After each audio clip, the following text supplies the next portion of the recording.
Hi, my name is Nikita Murphy, and I chose to do my final project on the survey that we did in class.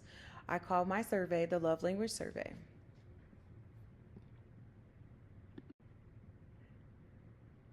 Okay, so how did I come up with the love language survey? I was listening to everybody talk in class. We talked about what we wanted to do our survey on. A lot of people wanted to do theirs on trust, education, friendship. And I was like, you know what? Narcissism is one that they talked about. I was like, I like talking about love. That's where I'm comfortable at. That's what I would like to do my survey on. So I thought about love and how could I measure love. And I was like, by love languages. I love talking about love languages and educating people about love languages and asking people like, do you know what your love language is? So that's how I came up with the love language survey. The paper, I also gave this out. You had to create the survey, put the items on there, and I did mine by paper form, and I also did it by Google Doc form. So in order to get this survey, you had to come up with 30 words or 30 items, and then you had to correlate phrases that relate to each other about how you can measure this item and if it goes with this item, right? So that was the basis of how I came up with everything that ended up on my survey. A reliability analyst test had to be conducted, and you had to use the Cronbach Alpha score, and it had to be over 0.700. I used the bipolar scale, and I use the bipolar scale because I'm a person where I don't like four options. That doesn't give my mind to really think about things. And when you think about your relationship and you think about love, you need time to really think about how you would apply this and not just like writing anything down. So I know if I was taking this test, I would want more options than five. And so that's how I came up with the bipolar scale. Also, we had to have some questions that were reversed. And reverse questions refer to questions that are worded in the opposite way compared to other similar questions on the survey, essentially asking the negative version of a concept to help identify response bias and ensure respondents are actively considering their answer, rather than simply agreeing with every statement. So that's the base of you have to have some reverse questions. Okay, here go the results section. So I did the results session and I conducted a reliability analyst test twice. I did it without reversing the scores just to see if I would have to remove any items. And when I put all the data in without the reverse scores, it was 0.766, which means that it's very good. You don't have to remove any of your items on your survey. So I also reversed the scores. I only reversed five of the items, and it was 0.808 with a reverse. So all of my items on my survey showed to be reliable and a great way to measure love languages. So some of the items on my survey, they all stem around the five pillars of the five love languages, which is quality time, physical touch, acts of service, words of affirmation, and receiving gifts. So, quality time is really about doing things together, talking, spending intimate time with your partner. Physical touch is more about touching. You might be touchy feely, but your partner might not be.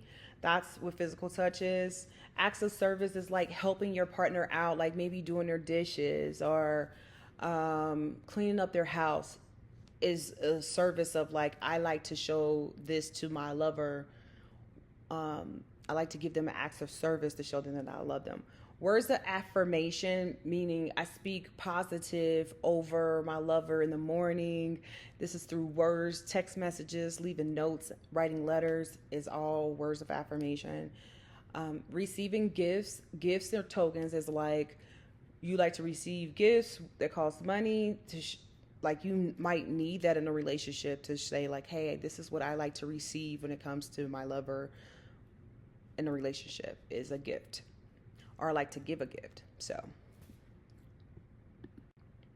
some of the items here We have one of the questions is I prefer to watch movies or TV shows alone. Now, this was more of the question I did 5 questions where, hey, I might want to watch TV alone, but I don't want to do it with my partner, which means that I would prefer to give love to myself more so than my partner.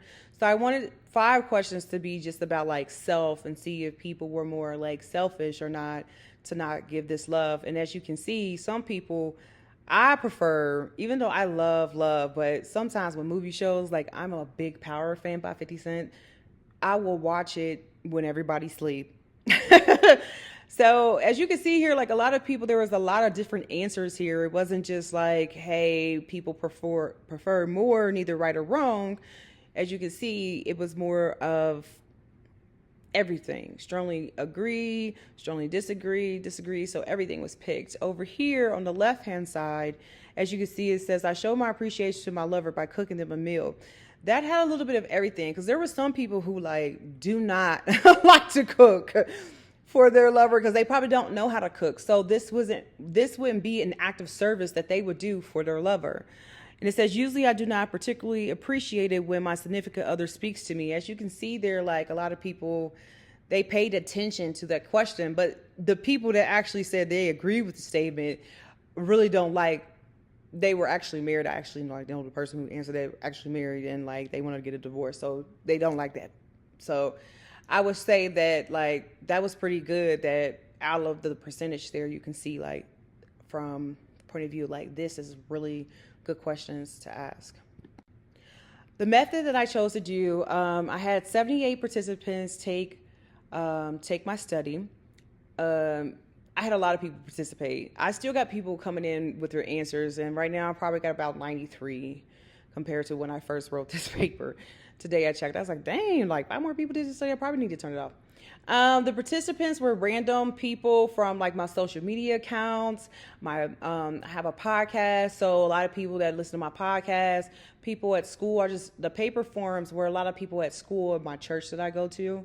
So it was just more like they were just there, and I was like, can you take my survey? And a lot of them just seen it and just picked it up and just start taking it without me asking them. Like, so that was pretty good.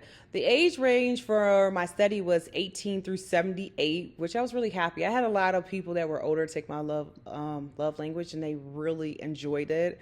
They said they haven't really thought about it. I had a lot of people take it, and from different ages that said they really liked it. I had 38 males and 40 women participate, which I think now I had at least 42 males and 40 women. It was all males who turned in their forms and on Google Doc. And then it said, it was more black people to answer my survey than any other race. But as far as when it came to men, I had more black men of diaspora to answer my survey, and I really love it. I was really happy about that because I was trying to target the black community, not in a bad way, but just to be like, hey, show up for my survey, do my survey, tell me how you feel about it. But as far as women, I had diverse women. I had people from Hispanic community, Mexican, Chinese, European white women, but black women answered the survey more than anybody else. All right, so my methods that I use, so that way you can see here the age ranges from Google Doc. If you pay attention at the top, it's the age range from right there. So I think the highest people that answer was from like 35 to maybe 38. As you can see here, people were being funny when I asked about race. They are hilarious.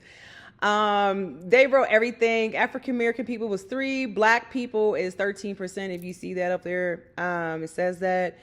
The Blackfoot tribe Indian guy, he's a famous rapper, guys, and yes, he is black. The Hispanic people, the baddies, I was like the baddies, like, what?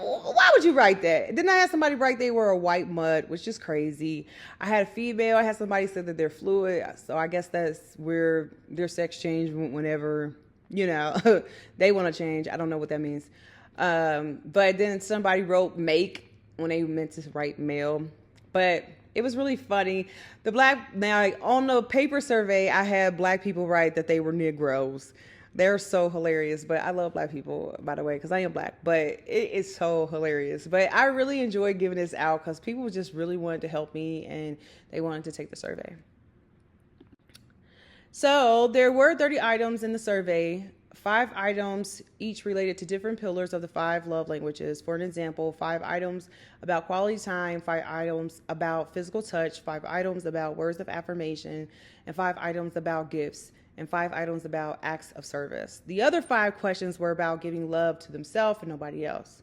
With the reverse items on Google Doc form, so I did do the reverse items differently on the Google Doc form. So with those questions, instead of writing strongly disagree first, I wrote strongly agree and I went backwards. And so the highest would be strongly disagree being 7. So I'm gonna show you an example of the paper survey where I didn't reverse any on the paper survey. If you can look, you see strongly disagree to strongly agree.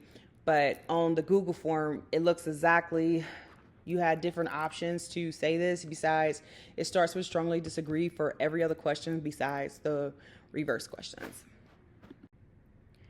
Okay, so for the last part of my method, guys, I had 33 of the people respond on Google Doc form and 45 on paper survey, which I was really happy about. Yay.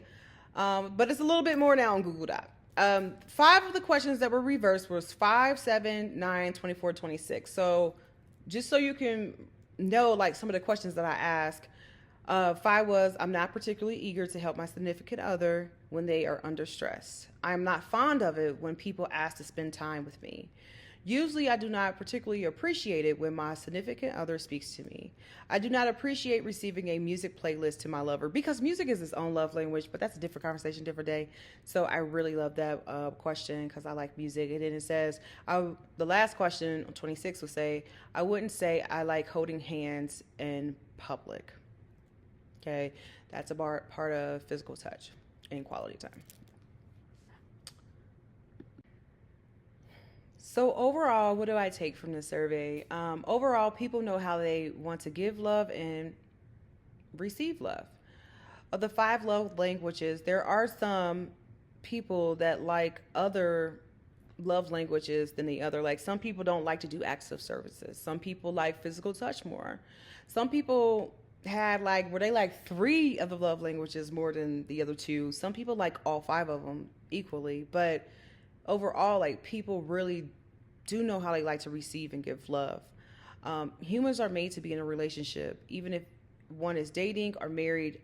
Understanding the other person's love language can help a relationship or a marriage. A lot of people who took my survey said that they wanted to make sure that their lover takes it because they want their lover to see their answers, so that way they can know how, like, they're not loving them correctly. And I feel like this can save relationships if people will talk more about, like, hey, this is what I don't like. Like, prime example, if you're a person where you don't really like words of affirmation and you date somebody who likes to just text you, write you letters and stuff, that might irritate you and that could be a deal breaker. And so some of these questions at dating stages can save time. But overall, like, people really love to take the survey. Like, I had a lot of people like, tell me which love language it is better, or tell me about me and my love language. And they really wanted to know, because some people really didn't even realize that they were doing a certain love language more. So I was able to, like, convey that after they took the survey, which I really like helping people. In conclusion, what should people do? I really feel like people should, if you're dating, if you're not dating, even if you're married, I feel like people should really do more research on love language and really be transparent with their partner and be like, well, I like to receive love this way and I like this. Because some people don't like when women give them a gift. I have heard that, like, a man was like, I don't want no woman to give me a gift. That's kind of weird. But some women, their love language might be giving. And so if you're with somebody who likes to give and you like to receive, and that'll help your relationships be really happy compared to you with somebody you're giving a gift that costs money and they never give you a gift. So you might feel like you're not being loved properly because this person isn't doing that. So I think that is very, very, very highly important. Some points about my survey that I really liked, I just want to make sure y'all know, is that like the bipolar scale was very efficient for my survey. I feel like if you need people to really think and give them an option to really think with about something for a long time and not just having four answers where it could just maybe shut their brain down, you should definitely use a bipolar scale. Right here is a peer review journal about love languages. Make sure y'all go check it out. And the most important thing is to remember, guys, is to love. Okay, you gotta love. I know my love sign is crazy, but you gotta love and love what you're doing. And I love creating this survey. So thank you for taking the time out to listen to my presentation, and I appreciate it. All right, guys, this is my reference section. I like the little hearts there. Thank you for listening to my presentation. I really do appreciate it. Have a great day.